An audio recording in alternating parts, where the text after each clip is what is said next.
adalah menjadi kelasiman bagi semua orang pada waktu seseorang mencari pedoman, mencari pegangan hidup atau pegangan untuk tujuan yang lain-lain. Seseorang mencari-cari. Proses itu disebut dengan belajar.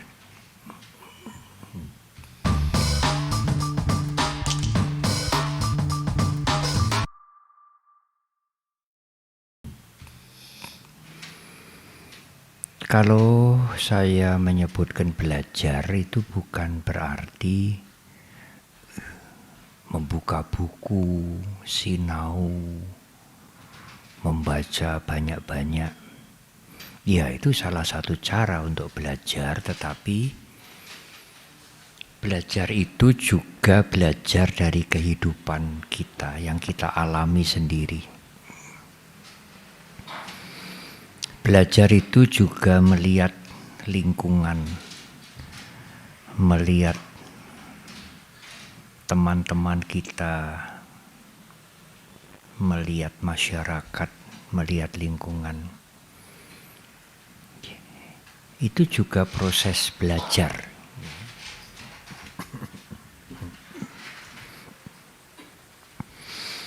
Apalagi kalau usia sudah lanjut, umumnya membaca itu tidak menarik. Ditambah lagi kalau hurufnya kecil-kecil, wah itu melelahkan. Untunglah sekarang ada rekaman-rekaman, ada media sosial yang ibu bapak saudara bisa mendengarkan tanpa harus melihat tayangannya setiap saat.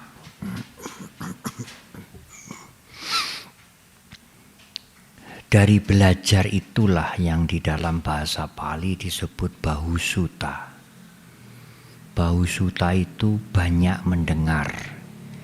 Sering juga disebut bahu saja, belajar.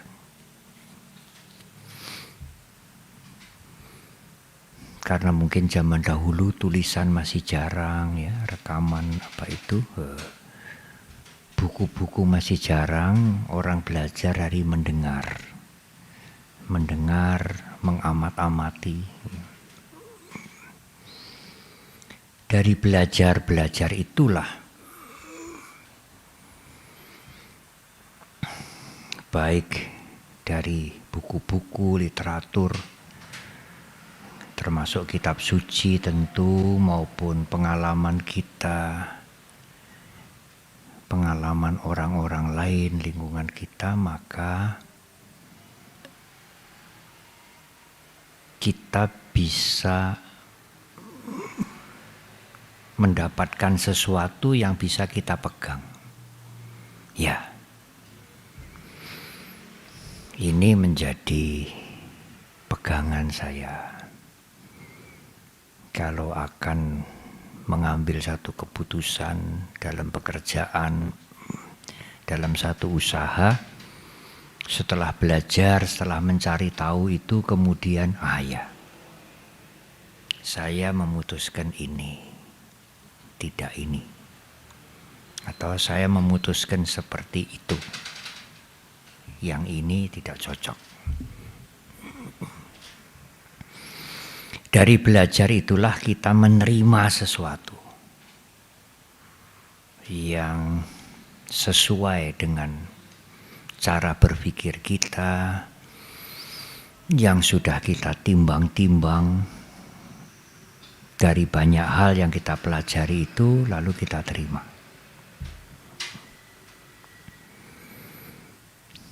Apakah cukup? Menurut Dhamma belum cukup. Ya. Saddha, keyakinan, yang sering diterjemahkan faith, yang umat beragama lain menerjemahkan iman, yang diyakini, yang diimani sebagai satu pedoman hidup. Itu setelah seseorang mencari-cari, menimbang-nimbang, mempelajari berbagai pandangan, kemudian menerima, ya, ini menjadi pedoman saya, ini saya imani, saya menerima ini dan ini saya imani. Ini keyakinan saya, saddha.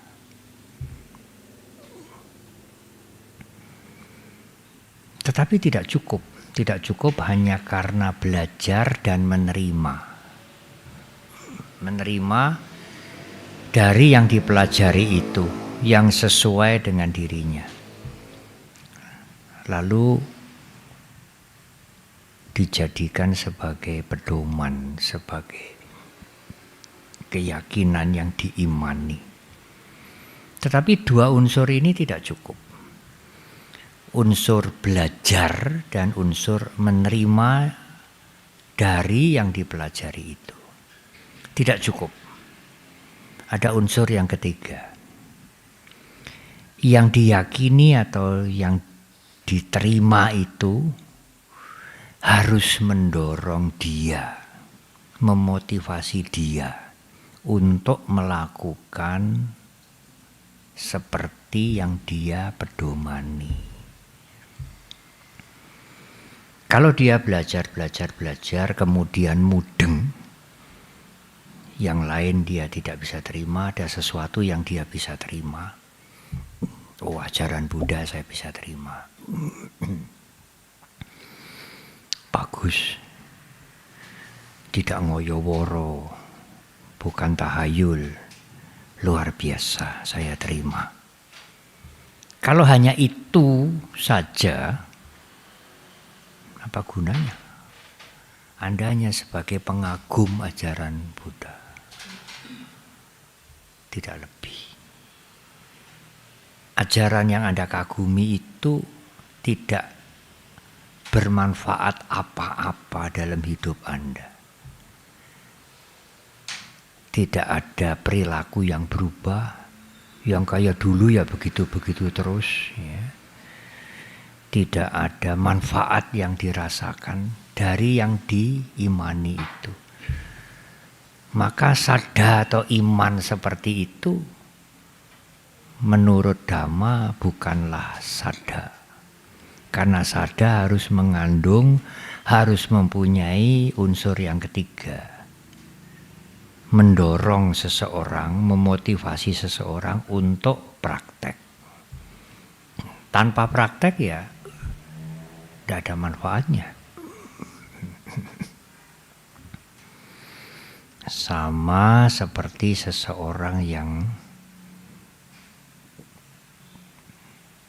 senang makanan tertentu, yang paling gampang ya.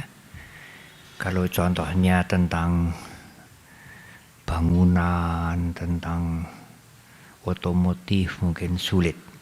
Kalau makanan gampang. Senang dia. Lalu ingin tahu bagaimana caranya, apa bahan-bahannya, masaknya bagaimana. Dia sinau, dia melihat rekaman-rekaman. Tapi dia sendiri tidak pernah mencoba masak. Ya tidak mendapat manfaat apa-apa.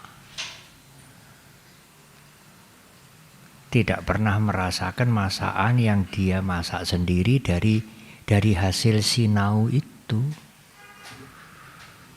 Kalau dia kepengen masakan itu ya masih tetap beli seperti dulu. Yang dia pelajari sampai ngerti betul, jelas, tidak ada gunanya. Ya hanya ngerti saja. Itu bukan iman Buddhis. Itu bukan sadha.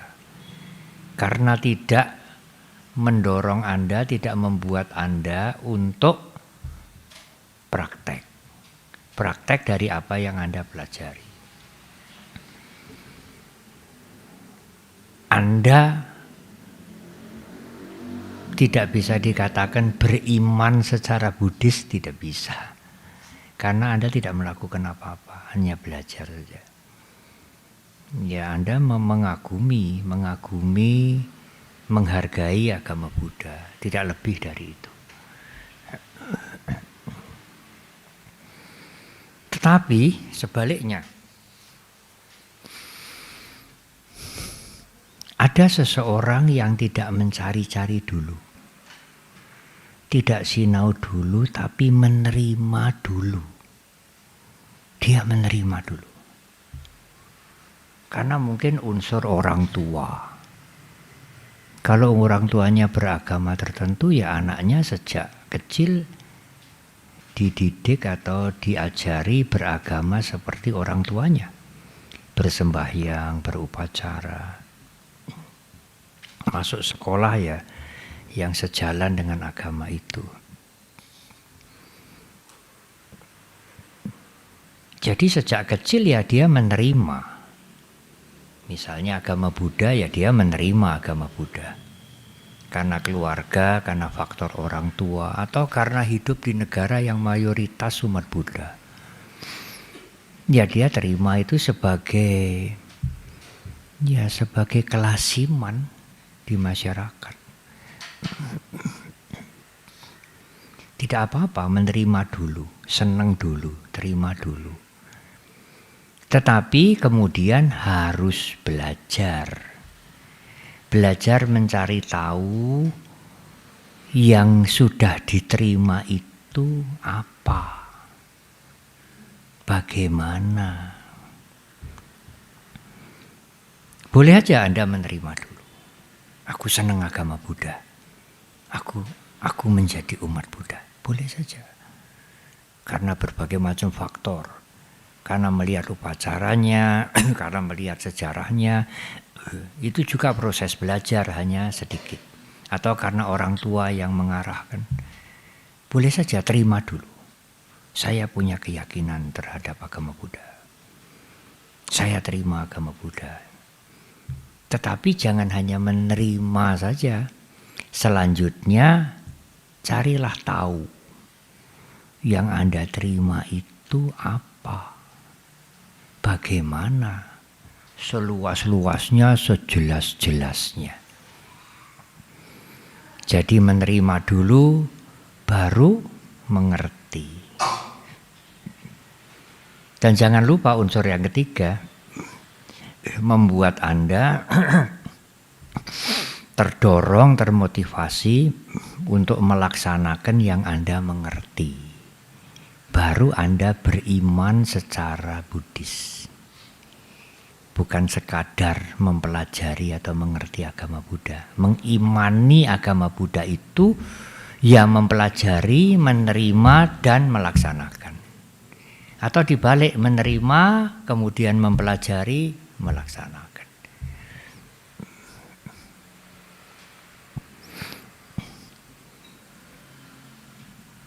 Tidak bisa, mana yang paling penting? Ketiga-tiganya penting semua. Bagaimana melaksanakan tanpa mengerti? Bagaimana melaksanakan tanpa menerima? Sangat tidak mungkin. Bagaimana menerima tanpa melaksanakan? Tidak ada manfaatnya. Bagaimana belajar tidak menerima? Ya, seperti saudara-saudara kami lintas agama, banyak yang mempelajari agama Buddha. Tapi tidak menerima ajaran agama Buddha sebagai keyakinan. Hanya belajar saja. Apalagi dengan medsos, dengan YouTube, banyak orang sekarang mempelajari agama Buddha. Sebatas mempelajari. Ada yang menerima, memahami sebagian, ada yang tidak bisa menerima. belum tentu melaksanakan juga. Bahkan menerima pun tidak hanya sekedar ingin tahu apa itu agama Buddha itu apa toh. Kalau dengan mempelajari itu lalu dia cocok, dia menerima, lalu mencoba-coba melaksanakan, ya dia mulai beriman Buddhis.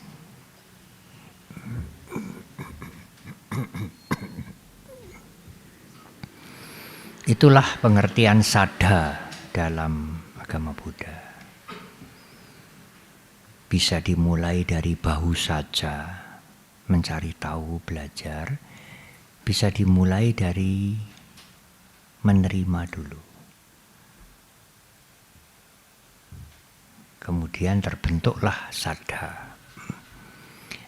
Mengerti, menerima, atau menerima dengan mengerti, dan pati-pati. Pati-pati itu berusaha untuk praktek.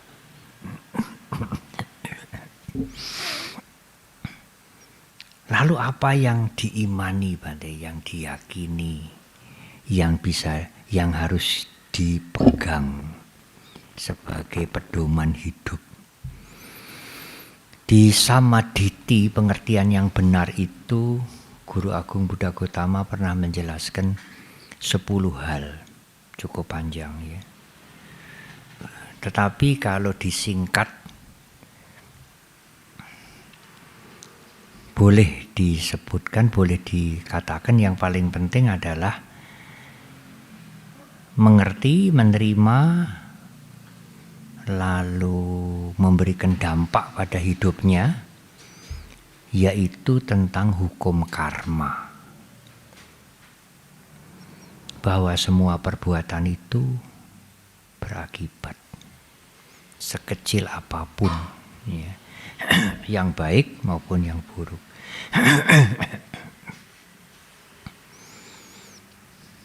Ini sangat penting. Bahkan dari anak-anak hal itu harus dimulai, diberikan oleh orang tuanya dengan contoh-contoh yang sederhana.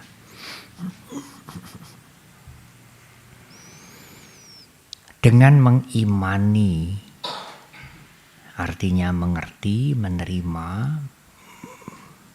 dan berusaha untuk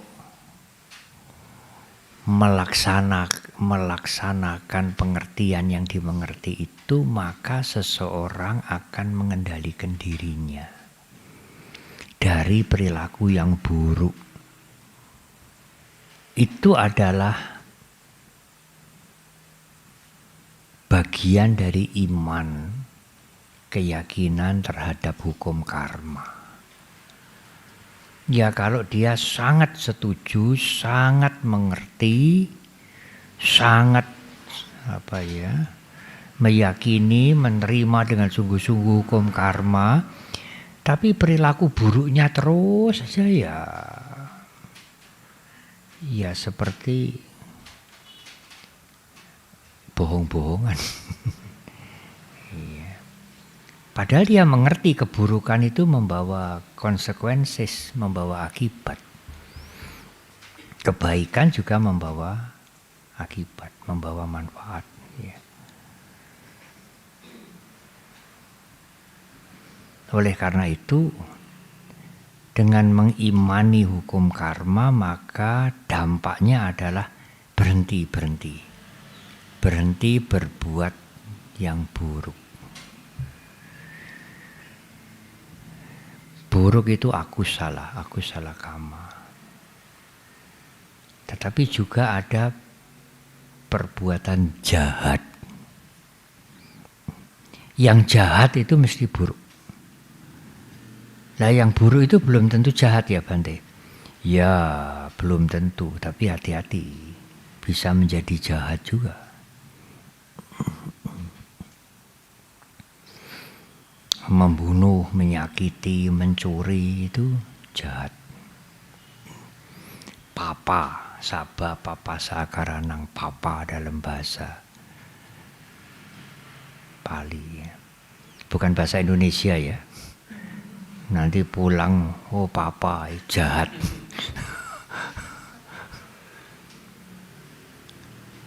Apa contohnya yang buruk tapi tidak jahat? Tapi tidak boleh dicontoh, meskipun tidak jahat. Minum minuman keras. Uang saya sendiri, Bante, dan ini hasil dari pekerjaan yang tidak melanggar hukum, tidak melanggar dhamma. Saya membeli minum. Siapa yang saya rugikan? Ya kalau sedikit ya tidak ada yang dirugikan.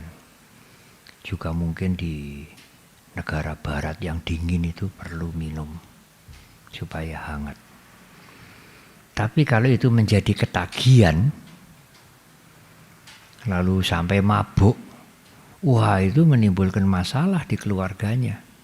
Contoh yang tidak baik bagi anak-anaknya, omongannya juga bisa tidak karu-karuan. Lalu minuman keras itu punya teman-teman, temennya ya seks bebas, ngomong tidak karu-karuan, bisa mencuri juga. Nah menjadi jahat. Yang buruk itu bisa menjadi jahat.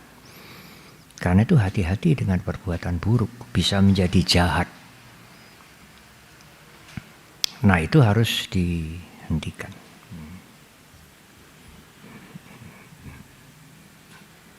Tetapi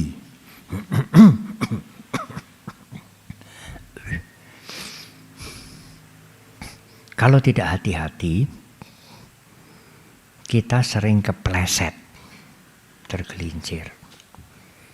Ya, saya tidak senang menyakiti hati orang lain, apalagi menyakiti fisik, menipu, ya kejahatan-kejahatan. Yang buruk pun saya tidak.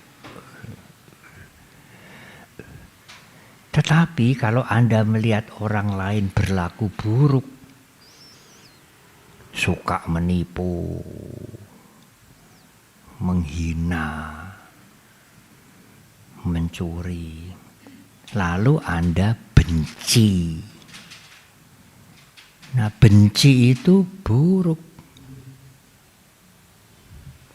Anda boleh tidak senang pada perbuatannya, tapi jangan benci pada orangnya, supaya Anda tidak berbuat buruk yang merugikan Anda sendiri. Iya Bante, kalau dia berbuat buruk pada orang lain, ya saya tidak benci, tidak senang perbuatannya. Tapi kalau dia menjahati saya, wah ini sulit. Sulit untuk tidak membenci orangnya. Ya. Dulu waktu saya sering ke Jakarta, kalau perayaan Waisak di Wihara Besar Mahayana Mahaviragraha, itu diselenggarakan perayaan Waisak besar. Wiharanya Biksu Prajnawira, yang di Semarang ada di Marina. Tokoh-tokoh lintas agama diundang, pejabat-pejabat diundang. Yang rajin datang itu Pak Kwek Kian Gi. Waktu masih jadi menteri, waktu tidak jadi menteri juga rajin datang. Dan memberi sambutan. Dalam sambutannya itu beliau cerita, Bung Karno itu ndak senang penjajahan, menyengsarakan orang, mengambil harta negara lain, menindas. Tapi Bung Karno itu punya sahabat orang-orang Belanda banyak. Yang nggak disenangi itu perilakunya menjajah itu loh. Tapi dengan orang-orang Belanda, Bung Karno tidak benci. Bahkan belajar hal-hal yang baik dari orang-orang Belanda. Pak Kwek. Tapi beliau melanjutkan, itu Bung Karno. Kalau saya ora seneng perbuatannya, ya benci karo orangnya, sisan gitu ya. Kalau saya ndak seneng sama perbuatannya juga benci pada perbuatannya, ya benci pada orangnya. Saya tidak bisa seperti Bung Karno.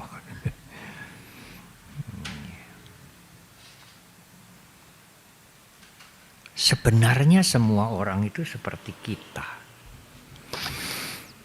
Orang-orang yang menjahati kita atau menjahati orang lain itu ya kayak kita ini. Bisa sakit, bisa susah, ingin hidup nyaman, ya kayak kita inilah. Kita ya tidak mau disengiti, dibenci, yang lainnya tidak mau. Ya mbok kita tidak usah membenci dia. Kalau dia berbuat buruk kepada siapapun, nanti akibat karmanya kan mesti datang. Karena kita mengimani hukum karma, loh, itu bukan khayalan. Hukum karma itu the truth, itu nyata, saja.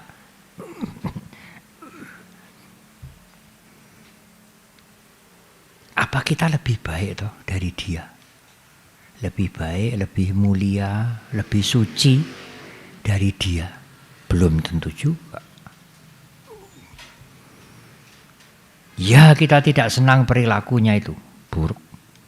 Tapi jangan membenci orangnya. Bisa berubah kok. Sejahat apapun bisa berubah.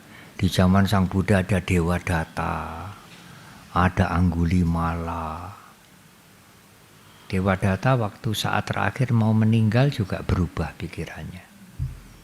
Menyadari kesalahannya. Anggulimala pembunuh itu bisa menjadi arahat.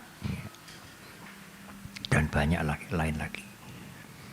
Ambapali yang sekarang disebut pelacur begitu ya. Dia mencapai kesucian juga. Anagami atau Sotapati mungkin. Ambapali. Oleh karena itu berusahalah untuk membedakan perilaku seseorang dengan pribadi orang itu. Sang Buddha saja memberikan kesempatan banyak sekali. Kalau Samanera itu 10 sila. Kalau ditambah dengan yang lain-lain 100 sila. Kalau para biku itu 227 sila. Itu yang utama. Belum lagi yang kecil-kecil. Saya minum sebentar.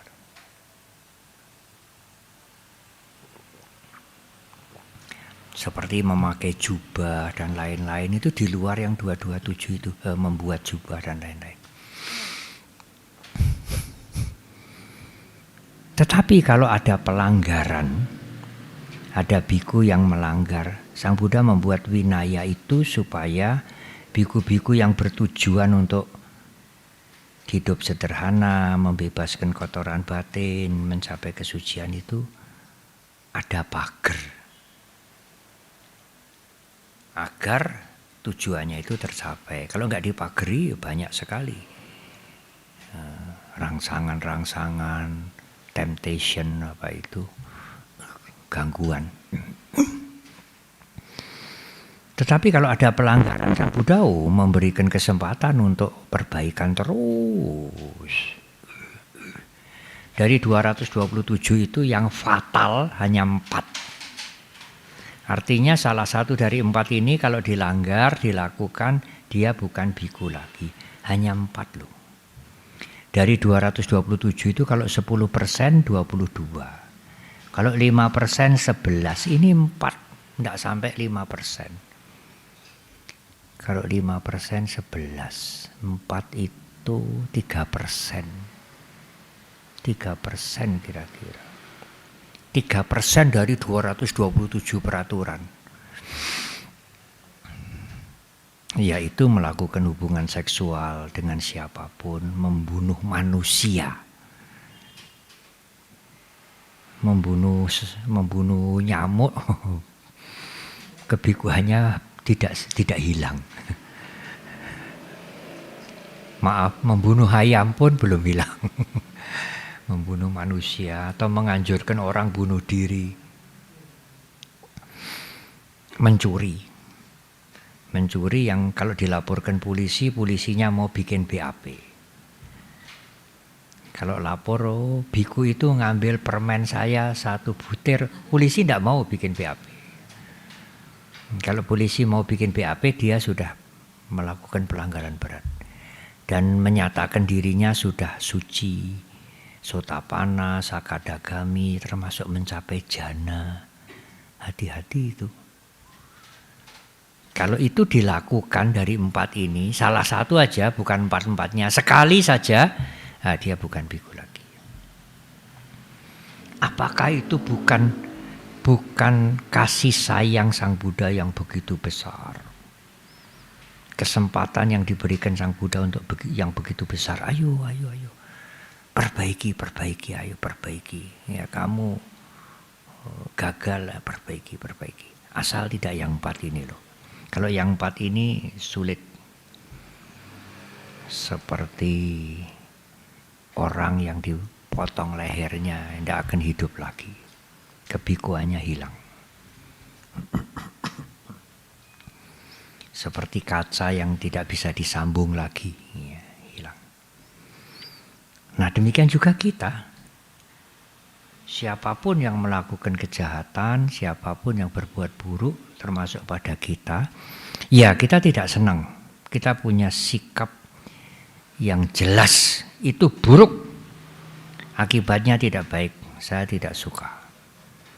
Tapi saya tidak membenci orangnya. Kita harapkan semoga dia menjadi baik. Saya tidak bisa lagi bantai tegur sapa, tidak bisa lagi kerjasama, ya tidak apa-apa.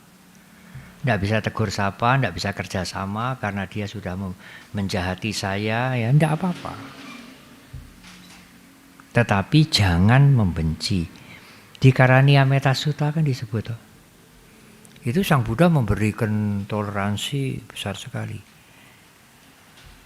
Dalam bahasa, dalam terjemahannya yang sering diucapkan, jangan karena marah atau membenci. Kalau digunakan kalimat yang lain, kalau Anda terlanjur marah dan terlanjur membenci, jangan mengharap orang lain celaka. Jadi sudah terlanjur membenci, sudah terlanjur marah, jangan harap celaka. Ya, dia melakukan keburukan, kejahatan, ya dia yang melakukan. Titenono ne karmane berbuah. Ora selamat kae. Sami mawon itu sama saja menghadap orang lain celaka dengan menggunakan ayat-ayat kitab suci. Itu yang membuat kita tergelincir. Saya pernah menguraikan ini dalam perayaan Wesak. Lalu ketua PGI yang dulu, Pendeta Nathan Setiabudi, selesai bubaran Wesak dia datang pada saya, Bante, sama itu dengan yang diajarkan oleh Yesus kepada kami.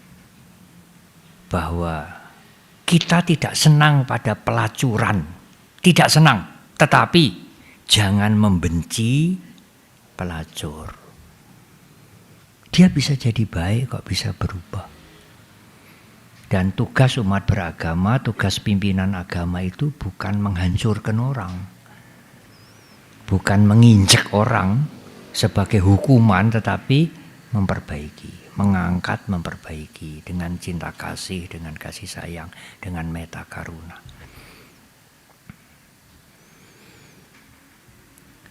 Nah, menjaga diri, mengendalikan diri dari hal-hal yang buruk, yang jahat itu ada 2 hal yang bisa membantu kita, yaitu malu. Kita kalau berbuat buruk, berbuat jahat itu malu apa enggak sih? Bahasa Jawa risih tidak gitu. Ya kalau tidak punya risih, nggak punya malu, ya apa saja bisa dilakukan. Apa mencuri, apa bawa lari barangnya orang, mengganggu pasangannya orang, ora duwe isin, ora duwe risih. Kalau tidak punya malu itu kejahatan apa saja dilakukan. Maling apalagi. Nah, nanti kalau ketangkep polisi masuk penjara ya ora isin. Wah ya kalau begitu apa saja bisa dilakukan ya. Tidak punya ahirika. Orang yang tidak punya malu. Selain itu juga mengingat akibat. Akibat dari kejahatan kita. Mungkin tidak sekarang, beberapa tahun, beberapa waktu kemudian akan berbuah. Dan akibatnya kemudian itu enggak ceto welo-welo. Ini akibat dari kamu nyuri itu loh. Enggak begitu. Jadi waktu mungkin apa ya, rumahnya terbakar atau mungkin ditipu oleh orang gitu ya. Yang dia pikir itu, wah sembrono rumah terbakar ini bagaimana? Yang menjaga tidak mematikan kompor ini, wah suari ini apa ini kira-kira. Lalu dia sudah saya tolong lama kok mentolong menipu. Itu semua yang ada di pikirannya. Dia tidak bisa menghubungkan janjane rumah terbakar saya ditipu ini akibat dari itu loh. Apa yang saya lakukan 5 tahun yang lalu itu loh. Waktu saya ngakali orang ya. Karena dia butuh, saya punya barang yang rada elek, tak dol ngeluarang banget. Itu akibat dari itu loh. Itu tidak bisa diketahui. Karena pikiran kita tidak bisa melihat jalannya hukum karma. Yang kita lihat ya sebab yang pendek itu. Wah pembantu teledor sembrono listrik ora dipateni. Orang itu tidak tahu budi sudah ditulung ngapusi apa-apa. Dia tidak bisa melihat ini akibat dari itu loh. Dia tidak bisa lihat. Bukan hanya dia, kita juga tidak bisa lihat.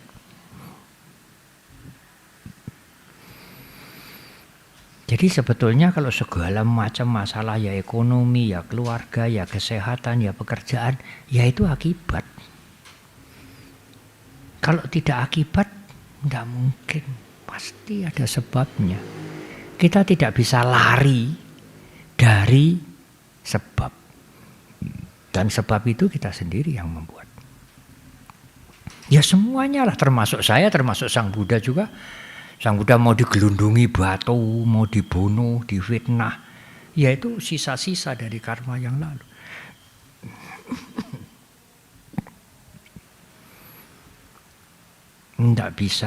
Tidak bisa ada jawaban lain. Kita mau berkelit bagaimana, cari pembenaran, seolah-olah kita benar. Orang yang menipu, yang ngapusi itu yang salah semua, kita benar, kita jadi korban, ya itu pembenaran. Sebetulnya ya itu akibat dari perbuatan kita sendiri yang lalu. Tetapi tidak hanya mengendalikan diri, memegang sila, dengan dipagari, malu, hiri, dan tahu akibat dari kejahatan itu apa. Tapi kita juga harus care pada orang lain. Melakukan hal-hal yang baik untuk membantu yang lain. Loh Bante, membantu orang lain itu kan pilihan toh. Suka-suka. Kalau suka bantu sama yang lain ya baik. Kalau tidak mau bantu sama yang lain, yang penting kan awake dhewe tidak berbuat jahat, kan cukup toh. Sebetulnya membantu orang lain, care, peduli pada orang lain itu sebetulnya bukan pilihan, bukan suka-suka. Itu keniscayaan alias keharusan. Mengapa Bante? Mengapa? Lah kita ini tidak bisa hidup sendiri kok. Selain orang tua, ayah, ibu, saudara kita, ya saya ini membutuhkan banyak orang. Usia mendekati 70 ini berapa ribu orang, berapa ratus ribu orang yang membantu saya. Macam-macam. Apa bisa kita hidup sendiri? Ini minuman satu gelas, ini satu cangkir ini bisa sampai di depan ini saya siap minum untuk menghilangkan kering di sini. Ini berapa banyak orang yang terlibat? Bukan hanya dia yang membawa ini kemari satu orang, bukan. Ini berapa banyak orang yang terlibat? Ini berapa banyak orang? Ini jasa-jasa pekerjaan orang banyak yang saya nikmati. Orang-orang banyak itu juga membutuhkan yang lain, termasuk membutuhkan kita. Kita membutuhkan mereka juga. Paticca samuppada, saling membutuhkan. Oleh karena itu kita harus saling memperhatikan, saling membantu. Tidak bisa saya tidak mau.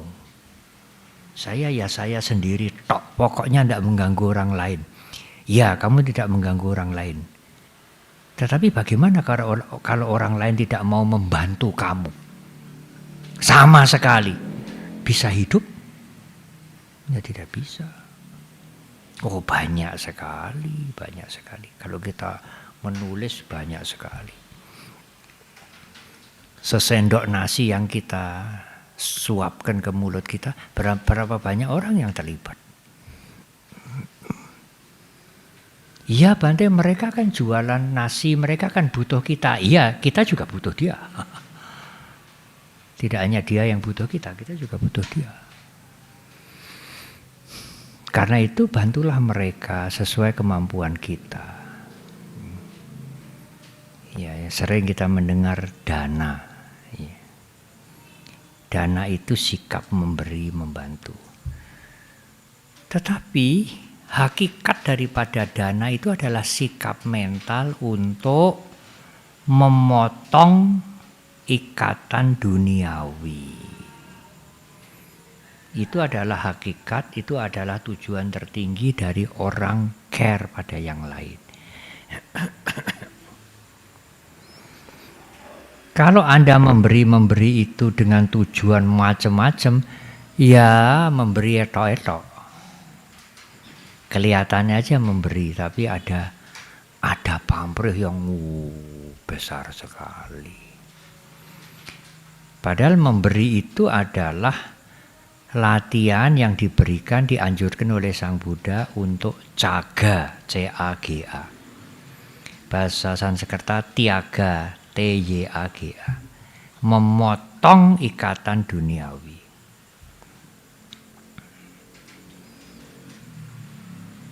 Itu memerlukan kebijaksanaan. Kalau kebijaksanaan Anda tidak berkembang, ya Anda menolong juga. Tetapi pamrihnya banyak sekali. Itu jadi habit, jadi kebiasaan. Kalau Anda berbuat baik sesuatu itu pikirannya nagih. Misalnya ada bencana alam, ayolah kita berdana meskipun kita sendiri kurang, orang ketang 5.000, 10.000. Meskipun tidak diucapkan pikirannya tidak nagih. Ya supaya kerjaannya lancar, ekonominya tidak tersendat, banyak berbuat baik, mumpung ada kesempatan, selalu nagih. Mbok ndak usah nagih. Wong akibatnya itu pasti kok. Kan kita yakin hukum karma. Buat apa nagih-nagih? Wong itu sudah pasti kok. Kita yakin seyakin-yakinnya karena bumi masih berputar. Kalau bumi tidak berputar, ambiar kita. Maka matahari besok terbit dari sebelah timur. Itu tidak usah diharap. Siapa yang mengharap besok semoga matahari terbit dari timur? Orang tidak waras itu. Tidak usah diharap, mesti dia terbit. Kalau kita berbuat baik, mesti nanti ada akibatnya. Ora usah diharap apapun. Mengharap membebani pikiran. Nambahi beban pada pikiran. Nah, dengan cara itu, memberi tanpa mengharap, kita ngetok ikatan duniawi. Kalau mengharap, ya kita ikatan duniawinya tambah kuat.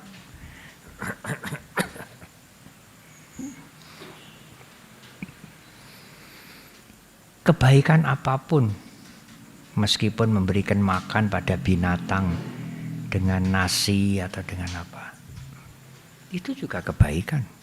Tapi ingat, kejahatan juga kejahatan. Lakukan itu untuk memutus ikatan duniawi. Biar kita tidak terikat oleh duniawi ini. Loh Bante, memutus ikatan duniawi itu apakah harus menjadi biku? Kalau kami hidup bermasyarakat, berkeluarga, mencari makan, memberikan jasa, dagang, apa bisa memutus ikatan duniawi? Atau apa perlu memutus ikatan duniawi? Oh, perlu sekali. Itu juga keharusan, bukan sukarela. Mengapa? Karena perubahan itu satu saat kita dituntut untuk melepaskan semuanya. Dan itu berlaku untuk semua orang, semua umat beragama, semua suku, semua-muanya. Karena berubah, karena hukum perubahan itu, karena kasunyatan perubahan itu, suatu ketika kita dituntut untuk melepas semuanya. Ya istri, ya suami, ya anak, ya rumah, ya nama, ya deposito, ya apa semua lepas. Kemana? Ya sesuai dengan warna perbuatan kita kemananya. Nah kalau kita tidak punya latihan melepas, nanti kalau terjadi perubahan itu kita sengsara. Ingin menolak, apa bisa menolak? Ingin hidup terus, apa bisa? Kalau yang masih muda ingin muda terus, apa bisa? Kalau sudah terlanjur tua, Bante, ingin tua terus. Artinya tidak mau mati. Ingin tua terus, apa bisa? Tidak bisa. Bante, kalau begitu memotong ikatan duniawi itu tidak harus jadi biku, tidak. Apa memotong ikatan duniawi itu nanti tidak jadi kere? Tidak juga, saudara. Tidak jadi kere, tidak. Itu sikap mental. Bukan membuangi barang-barangnya ini, saya tidak mau terikat gitu. Itu sikap mental kita kalau nanti terjadi perubahan, siap terima. Ya, memang itu adalah kenyataan dari alam semesta ini. Ada yang berkata begini lagi. Waktu saya masih SMP mungkin atau SMA, ada seseorang bertanya kepada seorang pandita, Romo, memotong ikatan duniawi, latihan untuk melepas. Tidak terikat, tiba waktunya terjadi perubahan, lepas. Apa bisa kita ini? Yang tidak punya ikatan itu kan hanya wong edan. Orang gila yang tidak punya ikatan. Nanti dulu. Apa orang gila, betul-betul gila. Tidak bisa berpikir waras itu loh. Hidup menggelandang. Tidur di emperan-emperan, bawa tikar. Nggawa kloso amoh. Apa dia tidak terikat? Dia tidak terikat, Bante. Nanti dulu, betul? Ambil itu kloso amohnya itu, curi lalu diobong. Marah dia. Marah sekali, Anda bisa dikelotor ya, dikelotor itu dikejar sampai dapat, mungkin Anda bisa dibunuh itu hanya karena kloso amohnya itu Anda ambil, Anda bakar. Bukankah itu kemelekatan? Wong edan itu punya kemelekatan. Bukan berarti nek wis edan, orang edan itu tidak melekat. Persoalan melekat atau tidak melekat bukan karena miskin atau kaya, bukan karena muda atau tua. Persoalan melekat atau bisa melepas adalah persoalan mental kita. Kalau tidak ada latihan ya sulit melepas. Sulit sekali, kloso amo saja bikin marah dia. Padahal dia wong edan. Dia punya kemelekatan, attachment, upadana yang kuat sekali. Sang Buddha juga memberikan perumpamaan begini. Judulnya agak sulit, judulnya bahasa Pali, judulnya Sutta, tapi intinya begini. Seekor burung puyuh, bahasa daerahnya manuk gemak, kecil. Dia biasanya bersarang di rumput-rumput, tidak di pohon-pohon. Terbang juga hanya rendah-rendah. Itu kalau menjumpai atau kalau terkena rumput yang rada kaku, ya, rumput lulang, menjalar agak kaku, tidak bisa lepas, dia mati. Jadi burung puyuh itu bisa mati hanya karena rumput. Terikat oleh rumput, tidak bisa lepas.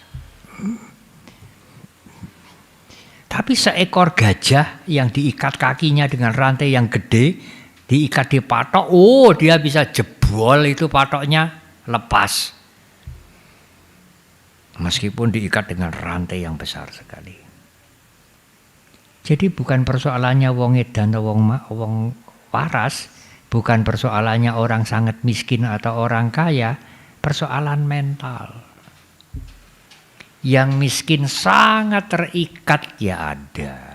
Yang miskin bisa melepas setiap saat kalau terjadi perubahan ya ada.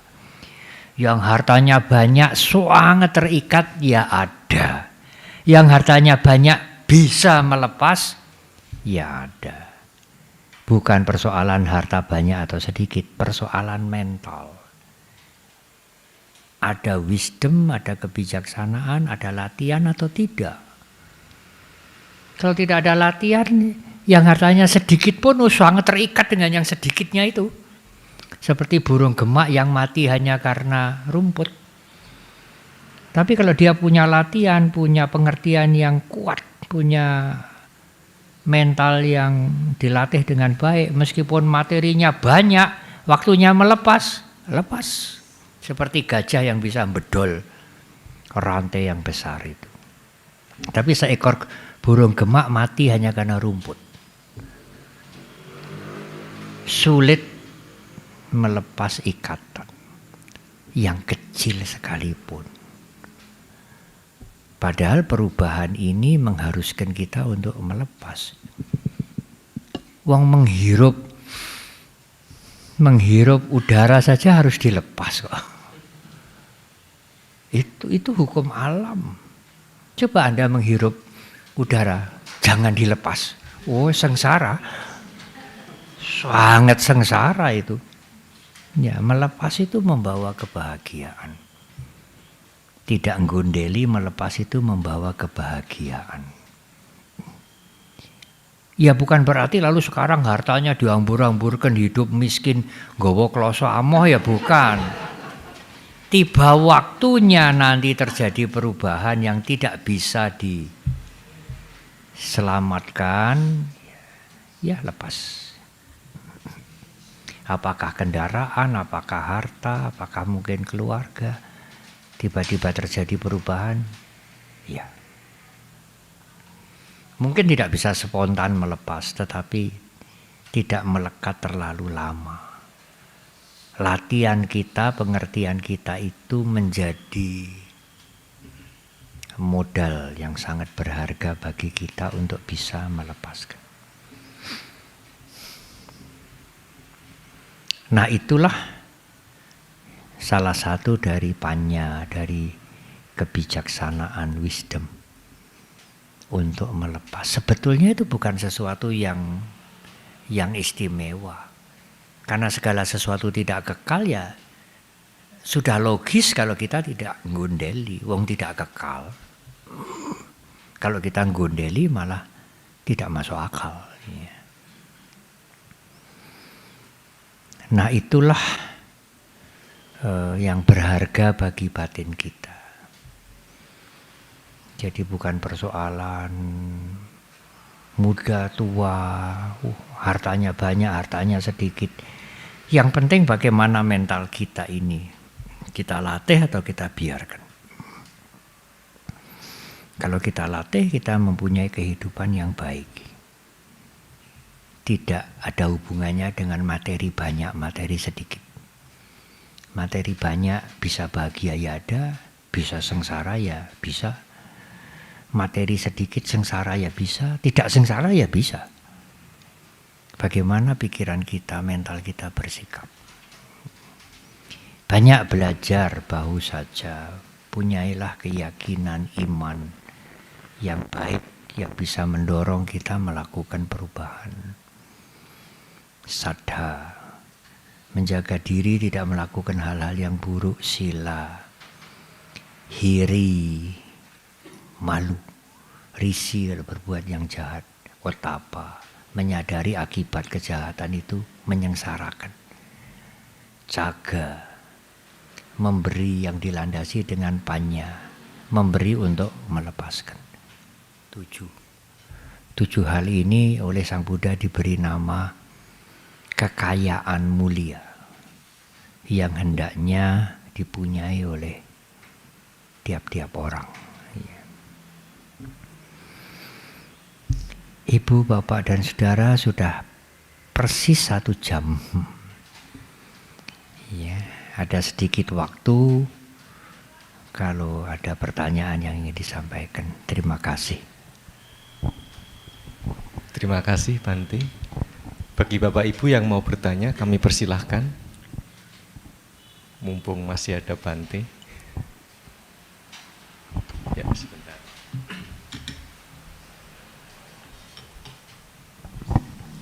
Selamat malam, Bante. Ya, dari mana? Dari sini, Pak. Klaten. Klaten. Namanya siapa? Paridi. Wah? Paridi. Paridi, ya. Pertanyaannya dari urean ini ya, enggak nyimpang jauh-jauh. Oh, iya. Saya kan sama istri sama anak beda agama. Apa? Pisah? Beda agama. Beda agama. Beda agama. Iya. Terus saya sering melarang anak mancing. Terus itu saya karma buruk apa karma baik? Ya.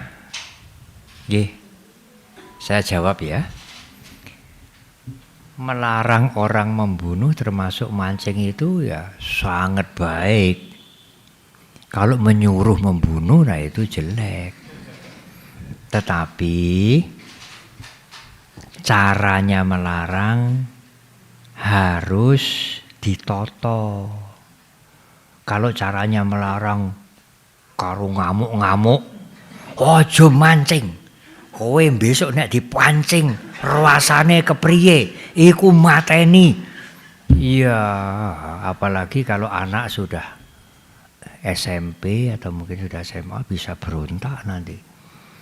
Nanti bisa mengatakan agamaku beda, bisa begitu. Wah, jadi masalah agama dengan agama harus dicoro, Mas, dicoro, diceritani, diajak omong-omong. Cerita yang baik bagaimana, Bante, omong-omong yang baik. Wah, itu tidak bisa dirumuskan sekarang. Ya, kalau ada waktu yang baik diajak omong-omong ya. diceritrani mereka-mereka yang mancing-mancing, yang berburu. Wah, itu akibatnya tidak baik. Seperti kita sakit sedikit saja, wah, sakit gigi saja, wah, setengah mati. Nah, ikan itu kalau dipancing ya klepek. Mau mati itu lama sekali baru mati. Kasih makan aja, diwenehi makan. Biar ikannya seneng ya. Ikannya seneng ya, awake dhewe melu seneng gitu. Ya kepengen makan ikan ya nanti golek pun nonton pundi Pak, nonton pasar. Iya.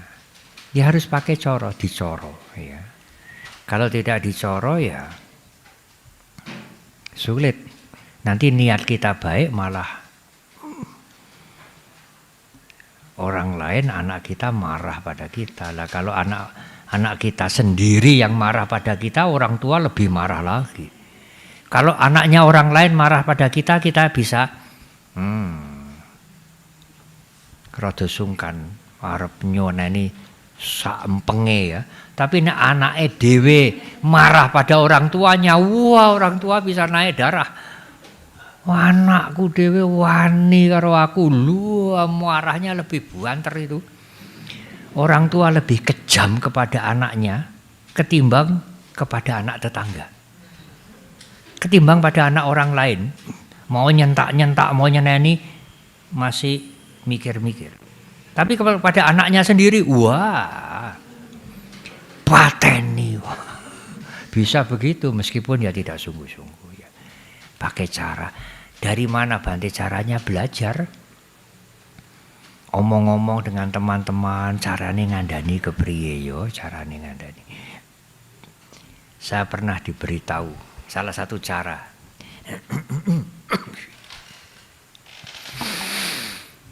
Seseorang yang ingin memberitahu anaknya supaya anaknya itu ya rodo memperhatikan orang tuanya lah gitu. Tapi caranya bagaimana? Apalagi orang tua itu sama anak itu kumpul tiap hari. Kadang-kadang anak-anak bosan diomongi orang tua, diomongi orang lain malah mau dengarkan. Orang tuanya cerita, suatu sore waktu selesai makan-makan, iki ono frame itu frame foto itu loh, figura bunder, nomor loro hati, nomor 3 kotak. Ini ada pertanyaan, ono hadiah. Nek fotone bayi apike dilebokke frame figura sing endi? Bunder, Pak. Nek anak remaja apike figura endi? Hati, Pak. Nek wis tuwa apike figura endi? Kotak, Pak. Ya, nek wis tuwa mlebu kotak. Anaknya, bapak ngendika macam-macam. Sejak itu anaknya jadi baik. Nek wis tuwa mlebu kotak. Ya itu pakai cara. Pakai cara dari mana ya Bante caranya itu ya sinau. Sinau tidak harus baca buku, omong-omong dengan teman-teman dan lain-lain. Kalyana mitra. Kita kan punya sahabat, punya teman bergaul. Aku duwe masalah kaya ngene iki. Anakku seneng mancing. Piye carane ngandani ben rada mendo ora mancing. Nanti dari omong-omong itu akan dapat apa ya? Dapat coro. Oh ya, apa iki? Coba tak gunake. Belum tentu berhasil. Bisa berhasil, bisa tidak berhasil ya. Ya kalau tidak berhasil ya cari cara yang lain. Ya begitulah hidup ini. Begitulah mendidik itu. Saya tidak punya anak, saya punya murid. Sama Nera, biku-biku baru. Bermacam-macam cara yang harus digunakan untuk mendidik mereka. Satu cara tidak bisa digunakan untuk yang lain. Cara ini cocok untuk ini, cara ini tidak cocok untuk itu. Macam-macam cara. Dan kita bisa mendapatkan itu. Kalau kita mau sinau. Ya, kalau kita tidak mau sinau ya. Kalau tidak mau sinau bagaimana Bante? Ngamuk, marah. Aku bapakmu lah. Marah ngamuk itu menunjukkan orang yang lemah. Orang yang kuat dia tidak marah. Dia punya cara untuk menyampaikan sesuatu. Satu lagi. Supaya tidak terlalu malam. Kemarin saya masuk Wihara Mendut hampir setengah 12. Dari jam 12 siang sampai setengah 12 malam, waduh 11,5 jam. Ya silakan Ibu ya. Iya. Dari Solo, malah dari Jogja. Iya. Asmo? Nana, ya silakan Ibu. Pertanyaannya terkait dengan kehilangan ya. Bagaimana cara kita untuk mendampingi atau memberikan penghiburan kepada orang yang sedang berduka karena kehilangan. Kehilangan yang paling tepat. Barang atau kehilangan keluarga? Keluarga ya. Iya. Meninggal dunia. Meninggal. Iya. Jadi Iya. gimana cara yang Iya. tepat dan bijaksana untuk menghadapi situasi tersebut? Iya, Terima matur kasih, nuwun. Tepat dan bijaksana ini harus melihat orangnya. Kalau orang itu sitik-sitik mengerti dhamma, iya tidak sulit. Kalau sama sekali tidak mengerti dhamma, aduh sulit sekali. Apalagi kalau katanya hidup kekal, waduh piye iki. Nah, itu bertentangan dengan yang kita yakini. Nah, berubah itu kasunyatan, itu bukan hanya ide. Berubah itu kan bukan ide toh. Bukan isme. Berubah itu kan kasunyatan, semua orang bisa melihat. Tapi tidak mudah menerima perubahan itu. Padahal itu semua orang bisa lihat. Apa toh yang enggak berubah? Apa perlu diajari? Bahwa semua berubah sejak sakjane ya ora usah diajari. Tapi sulit menerima. Mengapa? Di mana sulitnya? Sulitnya itu karena melekat. Kalau gelas ini jatuh pecah, saya tidak terguncang. Tapi kalau sesuatu gelas yang berharga, bersejarah, jatuh dan itu milikku, itu bisa jadi masalah. Kalau yang meninggal itu orang lain, kita tahu, kita dengar, tahu namanya, tapi tidak kenal, tidak ada guncangan sedikit pun. Tapi kalau yang meninggal itu adik kita, suami kita, mendadak, wah itu sulit. Sulit untuk menerima langsung perubahan itu sudah terjadi, saya harus terima. Ya tidak apa, kita belum orang suci. Tetapi sulit menerima itu jangan lama-lama. Kalau kita sangat sulit menerima berlarut-larut, ya kita membuat penderitaan untuk kita sendiri. Tidak hanya orang yang tidak pernah mendengar dhamma, orang yang sudah mendengar dhamma pun sulit. Saya pernah cerita, ibu itu sudah meninggal. Suaminya meninggal mendadak karena pendarahan di otak. Dalam waktu 4 tahun ibu itu tidak bisa menerima suaminya sudah meninggal, tidak bisa menerima. Bukan waktu yang singkat loh. Setiap bertemu dengan saya menangis, menceritakan kok meninggal mendadak, saya tidak pikir sebelumnya. Sampai saya sendiri, saya sabar-sabarkan, saya sendiri bosan. Mendengar keluhannya ibu itu bosan. Sudah kehabisan nasihat. Sampai suatu saat itu terpaksa harus menggunakan kalimat yang agak keras. Ibu, bapak itu memang sudah meninggal, sudah dikremasi, sudah jadi abu, tidak bisa hidup lagi. Kalau ibu sampai sekarang ini sedih terus, bodoh itu. Diam dia. Kalau bapak mengetahui bapak susah 4 tahun karena yang bikin susah itu ibu. Tidak bisa menerima bahwa bapak sudah meninggal. Mau jadi bijak atau bodoh terus ibu? Ya kebetulan saya kenal baik. Kalau tidak kenal baik ya tidak enak ngomong seperti itu ya. Apalagi baru kenal 1-2 hari minta nasihat suaminya meninggal. 4 tahun setiap ketemu itu saja yang diceritakan menangis terus. Wah ini aku masih yang seperti dulu. Aku masih yang seperti dulu. Jangan, aku sudah harus berubah. Aku masih yang seperti dulu. Tidak ada perubahan nanti. Harus pelan-pelan ibu.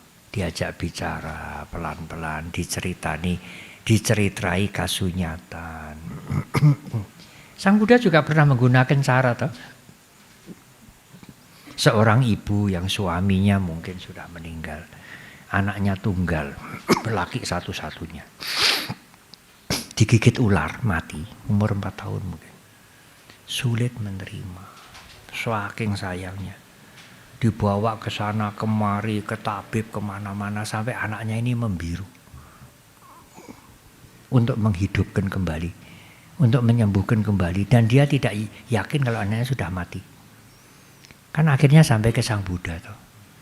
Sang Buddha bilang, ya bisa. Saya bantu. Senang banget. Carilah segenggam biji sawi dari keluarga yang belum pernah kematian. Pergi dia. Orang diminta, nggak hanya segenggam. Banyak pun saya punya biji sawi karena di desa itu banyak orang nanam sawi. Tapi kamu sudah mengalami kematian. Ya sudahlah. Mertuaku ya sudah meninggal, bapakku sudah meninggal, tinggal ibu. Tidak jadi. Pergi lagi. Semua ya pernah mengalami kematian lah. Siapa yang nggak pernah mengalami kematian keluarganya? Sampai capek sendiri. Nah capek itu ada gunanya juga. Kalau masih semangat ya masih nyari biji sawi. Akhirnya dia semua orang mengalami kematian. Anaknya, suaminya, ayahnya, mertuanya, kakaknya, adik. Dia kembali kepada Sang Buddha. Saya bisa menerima anak saya sudah meninggal. Ya, anaknya tidak bisa dihidupkan lagi. Tapi mental dia yang mati itu bisa dihidupkan lagi. Awalnya kan mental dia mati toh, nggak bisa menerima kematian. Lalu dia bisa menerima. Kalau gitu Sang Buddha nggak bisa menghidupkan orang mati ya Bante. Lah buat apa menghidupkan orang mati? Ya hanya dihidupkan apa nanti tidak mati lagi? Dihidupkan, nanti dia mati lagi, Sang Buddha sudah tidak ada. Lebih sengsara lagi. Dulu anak saya meninggal dihidupkan Sang Buddha, sekarang meninggal lagi Sang Buddha sudah tidak ada, sengsaranya double. Lebih baik menghidupkan pikiran dia yang mati itu. Itu lebih berharga. Itu salah satu cara yang digunakan oleh Sang Buddha. Ada lagi, keluarganya sudah dikremasi. Tetapi dia itu sangat melekat. Tidak mau meninggalkan cremation ground, tidak mau meninggalkan tempat kremasi. Konon katanya di zaman Sang Buddha itu ada dewa yang menampakkan diri, menyamar sebagai manusia. Kamu di sini mau apa? Saudaraku itu saya mau minta hidup lagi. Sudah dikremasi. Ya saya masih ingin hidup lagi. Bisa. Tapi ada syarat. Apa syaratnya? Cari kereta, buat kereta. Oh ya bisa. Tapi rodanya yang satu matahari, yang satu bulan. Ya ora bisa. Lah matahari bulan kelihatan kok enggak bisa. Lah saudaramu sudah enggak kelihatan kok suruh hidupkan lagi. Itu lebih sulit lagi. Ya. Menyerah dia. Itu ya matahari bulan bisa dilihat toh. ini tidak bisa diambil. Apalagi saudaramu yang sudah tidak bisa dilihat, bagaimana mau ambil? Dan lain-lain, dan lain-lain. Harus sabar. Ya, tidak nyeneni. Wis mati yo. Orang ngerti. Ya saya boleh nyeneni setelah 4 tahun. Harus sabar Ibu ya. Dengan cinta kasih, ya, empati kepada dia. Lalu mencari cara. Bagaimana dia bisa sadar. Mungkin sekali cara tidak bisa terima. Ya harus ajak bicara. Di Mundilan ada peristiwa. Ya, tapi yang saya ceritakan sudah meninggal. Dalam waktu 3 bulan itu keluarganya meninggal 3. Ayahnya, kakaknya, apa. Lalu ditambah lagi dengan rumor bahwa yang meninggalin nanti tidak hanya 3 tapi 8. Dia itu dari pedagang besar, semangat, energetik, masih muda. Sampai keluar rumah tidak berani, turun dari ranjang tidak berani. Diajak oleh sopirnya jalan-jalan sampai tengah jalan suruh pulang. Lalu datang ke Mendut, bukan umat Buddha. Ya saja omong-omong. Selain itu saya kasih air parita. Dan itu perlu waktu lama. 1-2 tahun. Akhirnya dia ngaku. Ya Bante. Dan dia mengerti Dhamma. Tapi sekarang dia sudah meninggal. Waktu Bante kasih air parita itu saya nggak percaya. Air buat apa? Tapi nasihat-nasihat, cerita-cerita yang Bante sampaikan itu berguna. Nah, orang itu mendapat manfaat dari nasihat, dari contoh-contoh parita yang dibacakan, air yang diberikan, bagi dia tidak berguna. Di dalam Dhamma disebut upaya kosala, skillful methods. Kita harus punya cara yang tepat untuk menasihati orang, untuk menyadarkan orang, untuk memberitahu seseorang. Ya tidak mudah. Kita bisanya dari belajar, dari pengalaman. Yang punya skillful methods yang baik ya Sang Buddha sendiri. Karena beliau melihat kehidupan yang lampau dari orang ini. Kita kan hanya kira-kira ini pas tidak ya? Oh ora pas. Kira-kira ini pas ya? Oh tidak pas. Kita hanya meraba-raba saja. Ya kadang-kadang pas, kadang-kadang tidak pas. Terima kasih. Iya. Untuk mereview tadi Bante mengatakan 7 harta. Iya. Apa aja? Yang pertama Bausa. belajar. Belajar itu artinya luas ya. Tidak hanya dari literatur, tapi dari pengamatan, pengalaman. Kemudian sadha, keyakinan. Kalau orang tidak punya keyakinan yang ngeleang-ngeleang terus, cari-cari terus, nggak ada yang diyakini, golek-golek terus, ragu-ragu terus, bimbang terus. Anda harus pegang satu, ya ini, sehingga itu terombang-ambing oleh keraguan-raguan tidak ada lagi. Karena keraguan-raguan itu penghalang juga bagi kemajuan mental kita. Yang ketiga sila. Mengendalikan diri dari hal yang buruk. Konsekuensi logis dari keyakinan terhadap hukum karma. Malu. Punya rasa risih. Takut akibat dari kejahatan. Care pada orang lain, jaga. Panya. Care pada orang lain, membantu pada orang lain dalam sebagai latihan untuk memotong ikatan duniawi. Caga. Tiaga bahasa Sanskerta. C-A-G-A. Sanskertanya tiaga. Palinya caga. Memotong ikatan dunia.